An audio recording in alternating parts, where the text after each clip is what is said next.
हरि पिछड़ निविया हो पवन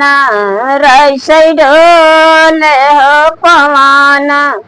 रैसै ढोले उठल कमरिया बीच पीर कोयल लगी बोले हो कोयल लगी बोले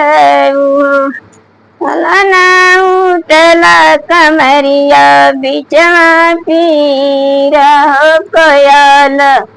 लगी बोले हो कोयल लगी बोले लड़का बोली सुनी उठे देवरु तयामा के बोला वेला तयामा के बोला वेला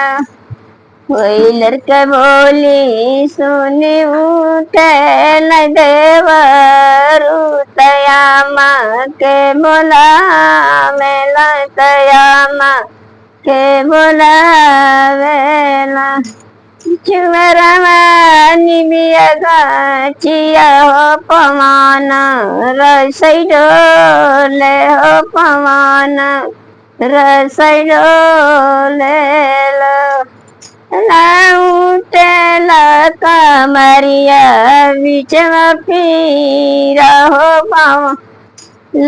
लगी बोले हो कोयल लगी बोलियो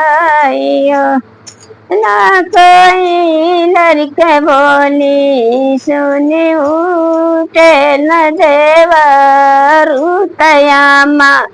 के बोला वेला तयामा के बोला वेला।